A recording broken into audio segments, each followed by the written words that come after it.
Coming up on the Razzball Fantasy Football Podcast, we discuss the top 5 most overrated picks in rounds 1 and 2. Should we be looking at A.J. Brown at the 1-2 turn? How high should we be drafting Travis Kelce?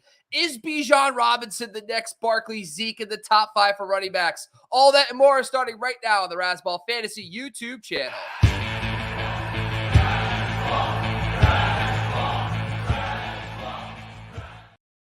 And just in time for football season, Matthew Stiles has decided to come back and teach us some things about fantasy football. Go follow him at Styles08 on Twitter. What's going on, Matt? It's good to be back. Like I told you, I started a new job. It got a little hectic, but this is the release, right? We're back, and then Sunday we're going to get the band back together for our start sit. But for now, we're going to talk about things that are going to get those fantasy football owners to that start sit conversation. We got to talk about where we're going to draft these wide receivers and tight ends and running backs. Yeah, so really make sure you guys follow us across the board at Razzball Fantasy on YouTube, IG, and TikTok, and jump over to razzball.com. We're doing some great stuff.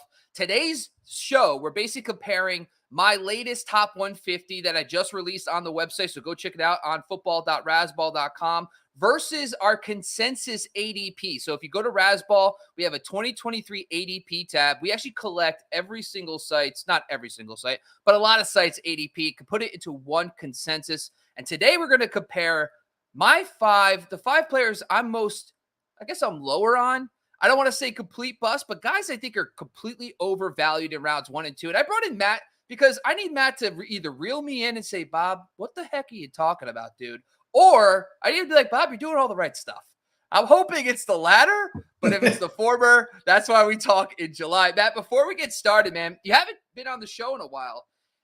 Give us just your first fantasy football thing. Like, what's been on your mind that you haven't talked about in a while?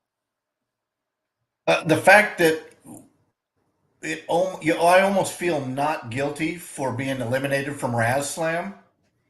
I was making a run. I just didn't have enough time. I have Ellie De La Cruz, who is fantastic and sexy and great and perfect for baseball. I just didn't have enough time to get back in the race. So I started turning my eyes towards mock drafts and towards all of the things that are out there on Razzball, mainly, like you said, the top 150. And once that stuff gets your blood pumping, it's time to start thinking about football. So I'm ready to get into it while not ignoring my baseball teams. All right. Well, I don't know why you started talking about baseball. Anyway, let's get started. Today's show, we're talking about the 5 players that I have lower than ADP. And the first guy we got to talk about is Travis Kelce. My current rank for Travis Kelce is 9th overall. ADP has him at 4th. I know a lot of people are going to talk about value-based drafting. And so Travis Kelce is an absolute difference maker. I don't say he's not. However, we're starting to get a little crazy here. He is. Now, I have brought up in the past that age is not a factor just yet. We did a very detailed analysis on age just a few episodes ago. And now Travis Kelce probably still has another 2 elite years left. However, just looking at Travis Kelce's seasons, and this might be just a fluke, but here's just some interesting stats for you.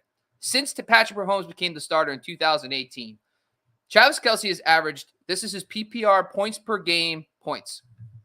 2018, 18.5, 2019, 16, 2020, 20.8, 2021, 16.6, 2022, 18.6. Well, what does that tell you? A lot of this going up to 18, back down to 16. Last season, he has 18. So I'm thinking maybe he takes a step back. It seems to be the case. And if he does take a step back, he's no longer that top 3 to 4 difference maker on an overall basis. Now, last season, he was 4th in value-based drafting in my analysis, which is great, which justifies his ADP. However, inside the top 30, 28 to be exact, Kittle, Hockenson, and Andrews. So those tight ends, by the way, none of them are going in the top 28 overall picks right now. You could get one of those guys who are going to be a difference maker based on value-based drafting much later in drafts and still get an elite receiver or running back. So that's why I have Kelce just a little bit lower at 9. But Matt, tell the people, do you agree with the ADP right now? Are you having Kelce in the top 5, or are you fading him just a little bit to the back of the first round? When I started looking at the ADP and started reading things that are online about people drafting Kelce all the way. I've seen it higher than 4, but the ADP is currently 4. I think it's FOMO, right? It's fear of missing out. People want to have the cool guy pick, and Kelce is the cool guy, right? He's on social media, and he's in Hollywood, and he's showing off, and the dude is cool to listen to, right? He's funny, he's energetic. People kind of gravitate towards him. He's probably worth that pick, but I'm not paying for it. And I love the guy as a player, but I'd rather wait. Even maybe those other 3 go that, right? You mentioned Andrews, and you mentioned Hawkinson, and you mentioned Kittle. I'm okay if those 3 go as well. I'm okay with taking a shot on Pitts a little bit later. I love Dallas Goedert, later, and we won't give away the secret, right? Chig really late is an interesting name as well. But for Kelce, I think I'm going to pass. The mock draft article I wrote, which will be out either tomorrow or Thursday, when I used ADP as the guide, I slotted myself in the 4 spot, and I took Cup over Kelce, and I had absolutely no problem with it. Jefferson, Chase, McCaffrey, I took Cup and didn't look back. I was fine with that. Now, of course, Cup's got some injury concerns with Stafford, but we're not talking about him. For me, Kelce at 4, nope, not this year. I think you're taking all of the upside away, and you're basically drafting him at his ceiling. So that's never really a good strategy in fantasy football. 1-0, Bob. Let's go. All right, let's jump down to the second guy we're going to talk about. It's Bijan Robinson. And so the best part about this whole top 5 overrated analysis that I did is that I don't feel great about really any of them. I'm like, do I really not like this guy? And Bijan comes up, and you're going to see a lot of pundits out there, a lot of analysts talking about how every single top 10 running back has done X, Y, and Z. And so Bijan is getting propped up right now today. His ADP is 9th overall. I have him at the 1-2 turn, 13th. Doesn't really matter whether he's 12th or 13th. If I'm drafting in order, if I'm at the 1-2 turn, I'm taking him. Now, a couple things. The last 6 RBs drafted in the top 10, okay? This list includes Barkley, Zeke Elliott, Todd Gurley, Trent Richardson. So there's a couple guys in there, CMC, Leonard Fournette. Those last 6 guys, on average finishes the RB7 in points per game in PPR, okay? They averaged 18.5 PPR points per game. That would have been RB5 last year, okay? So from that standpoint, I actually do have him pretty close to his RB5 spot. I actually have him at RB6, so I'm not too much lower. However, it's his overall rank getting propped up just a little bit. Now, Arthur Smith, as an offensive play caller, his running backs have averaged 24.2 PPR points per game as a whole. So all the running backs on the roster average that. So I'm like, the question I have to ask myself is, how do we believe that Tyler Algier and Cordell Patterson, for example, are going to average 6 points combined, PPR points per game? I tend to view it more as a CMC type split. Like when we saw CMC his rookie season with Jonathan Stewart, CMC was the main passing down back. Jonathan Stewart still got a lot of work on the ground. CMC was the RB14 that season with 14.4 PPR points per game. I think that Tyler Algier is going to be more of a factor than we think. I also think that when you're looking at those top 10 running backs, one thing they had in common for the most part, other than CMC, was they were complete workhorses. So all I keep hearing about Bijan Robinson, he's an offensive weapon. Doesn't sound like he's going to be a bell cow running back. I think that they're going to use him more in the receiving game. But we got to remember, this is Desmond Ridder and the Atlanta Falcons-led offense. So as much as I would love to pretend that Bijan, even though he's the RB3 in ADP, I have him at RB6. I don't think I'm going to have a lot of him, unfortunately, because of that. But what's your thoughts about Bijan? Do you have him as a top 3-4 running back, or are you fading him just slightly like I am?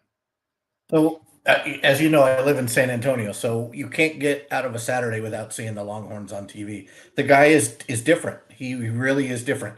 If you ask Rudy's taking him as early as he can get him, right? Old Rudy Gamble is preaching Bijan, but not for me. Bobby, you're now 2-0. I'm not touching him.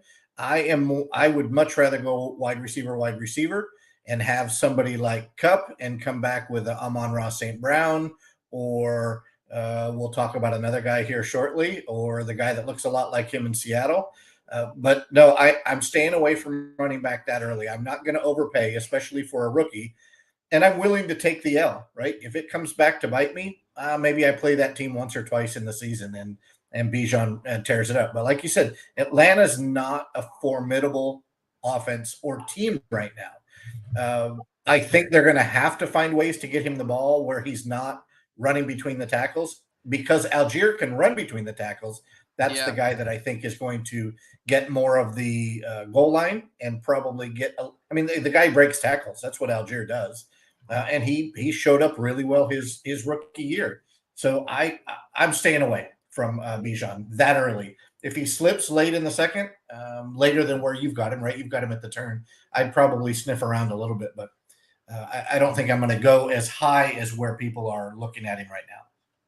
So over the last 7 seasons, Arthur Smith has been a part of coaching staffs that's drafted 4 running backs. None of them finished in the top, average 10 PPR points per game. Now, I know Bijan's different, but I do think there is something to Tyler Algier kind of filling that Jonathan Stewart role. And I think, listen, I still think Bijan's a top 6 running back.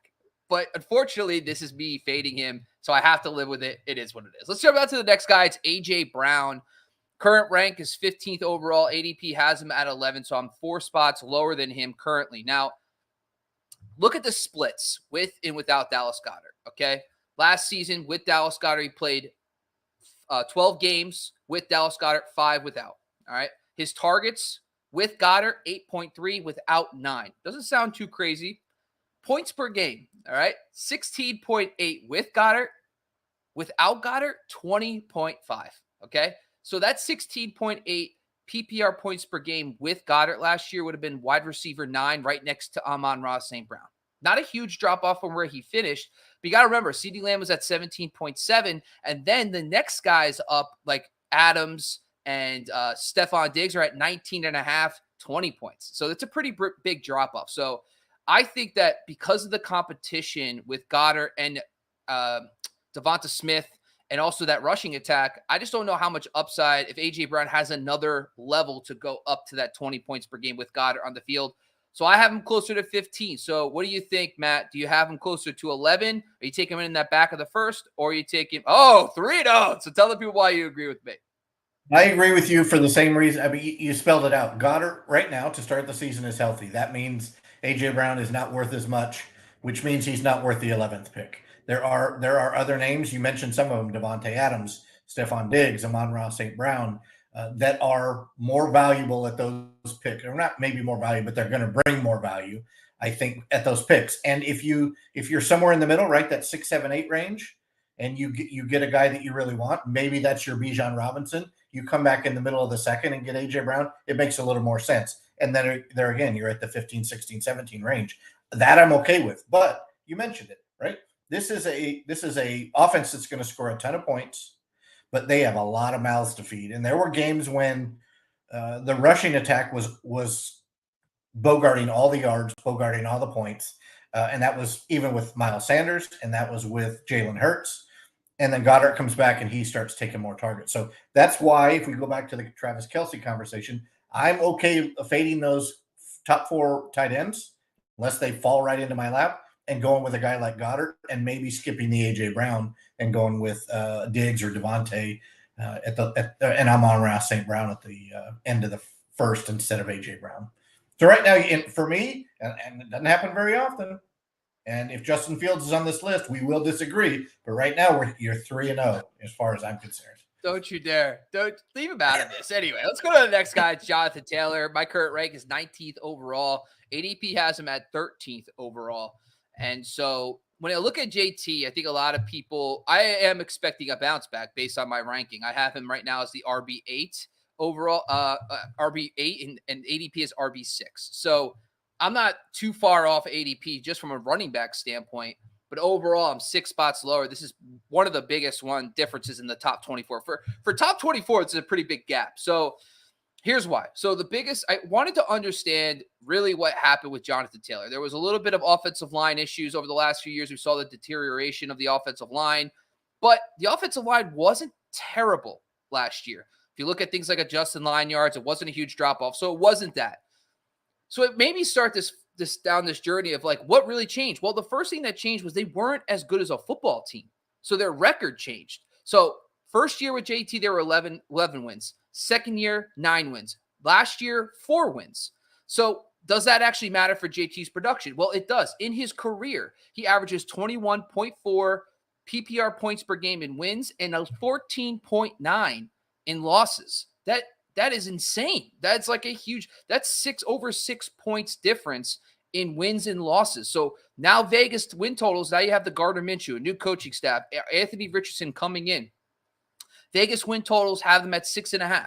So a little better than last year, but nothing crazy. If you just factor in 6.5 wins and you factor in the points I just talked about, he would average 17.4 PPR points per game, would have been RB6 last year. Okay, solid. I'm a little lower on him, and here's why I dropped him a little bit. No running back with a rookie QB that's thrown at least 250 passes in a season has been top 6 in PPR points per game over the last 5 seasons. So if Richardson starts a majority of the season, the likelihood that JT is a top 6 running back is very unlikely. So that's why I dropped him down to 8. What's your thoughts, Matt? Are you closer to ADP or rank in this one? So the numbers that you gave, right? Let's say 6.5 wins versus 4. So that's 2.5 more wins. I'm good at math. He was under by about a touchdown per game. So that's 12. That's 15 points. You spread that over the season, that's 1 point more per week for a guy that was abysmal last year. The Colts aren't going to be that much better, right? Matt Ryan was not great. We can all admit that. And that factored into Taylor's performance. He wasn't healthy for the entire season. That factors in as well. And you and I have talked about it a number of times. We tend to stay away from guys that are coming off an injury. As much as I love Kupp, I don't love Taylor. But, and you'll see this in my article tomorrow or Thursday, recency bias is a thing I try to stay away from, but this guy killed me. Taylor absolutely killed me with the 1.01 pick last year. And I don't know that I can trust him. Now, 19 is probably even early for me. If I can get him at the 2-3 turn, and there's that wide receiver that I want at the turn, I would probably give him a really significant look. But again, you've got to know your league. And if your league values running backs, then you're not going to get Jonathan Taylor at the 2-3 turn. So for me and Bobby, we're agreed 4 for 4. All right, let's get to the last one. This one, I actually had to go back because I wasn't sure. It's Garrett Wilson. So I have currently today ranked 23rd overall. His ADP is 17th, so I'm 6 spots lower on Garrett Wilson.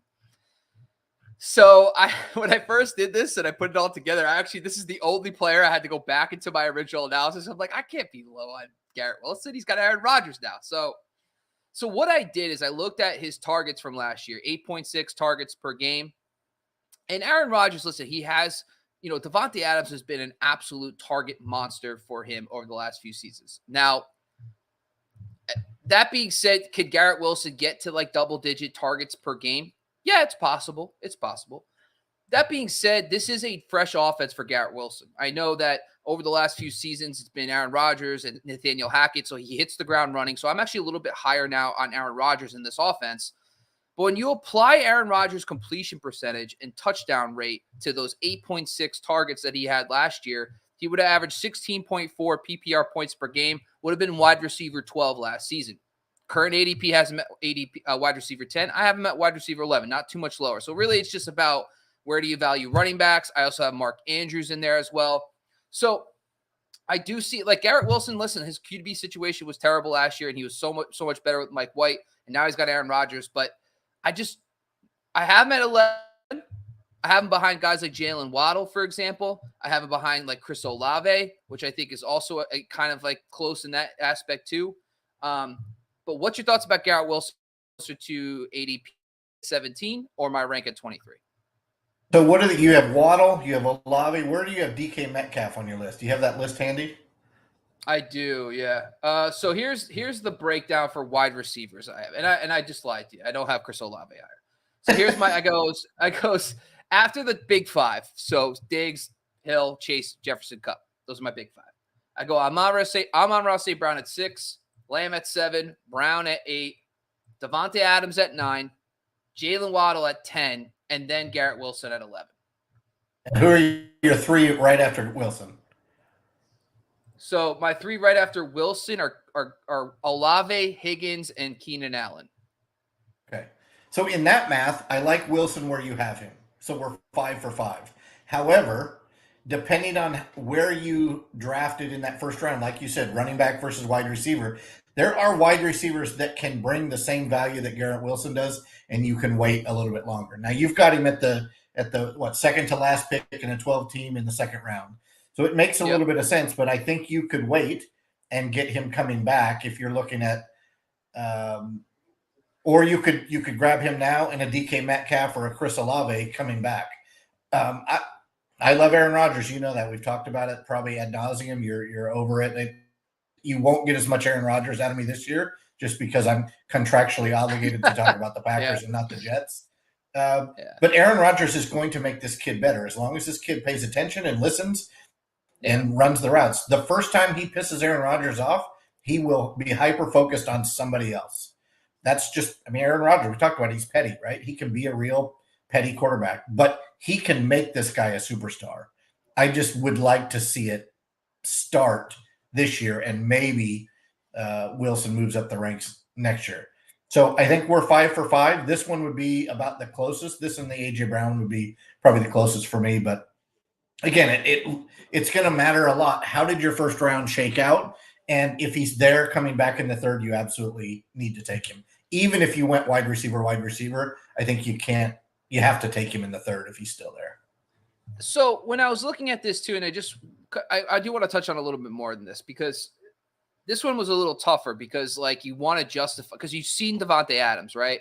But here's kind of my thought process with this. Number one, this is going to be the first season they're all together. Aaron Rodgers is coming in, and then Garrett Wilson's learning the new playbook. So in context, in 2019, the Packers went to Matt LaFleur and Nathaniel Hackett from their Mike McCarthy days, okay?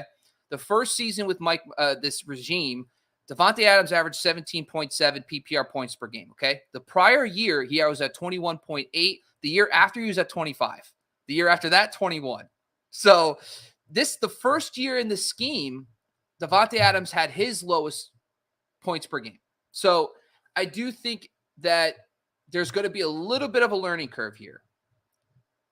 But at the same time, like, it doesn't, it's like I think the problem for me is like right now I have Tony Pollard, Josh Jacobs, Nick Chubb, and Jonathan Taylor ahead of Garrett Wilson. So my question is, should I put Garrett Wilson ahead of those running backs, or should I keep it the way I have it? I take Nick Chubb every day ahead of Garrett Wilson. I don't even think about it. Nick Chubb is the absolute guy you want. And the main league I play in, which is different than a lot, you can do a run and shoot, so you only have to have one in running back. And for the couple of years, Derek and I have rostered Chubb, and we love it, right? He just carries the ball all the time, and he's always on the field. And Kareem Hunt's probably out of the mix, so it's going to help even more, I think. And I think you're right? Your statistics show that not even the great Davante Adams could do what he needed to do in that first season. And, you know, you're looking at a probably Hall of Fame wide receiver in Adams when it's all said and done. Yeah. I think that, like I said, you know, we agreed, we said it different. I'd like to wait a year. You said statistically wait a year. I'm with you, and I take Chubb over him. Pollard, a little bit different. I'm not so high on him, but I think we can agree, right? Right now, you've got 3 sexy names out of the 5 that we talked about today.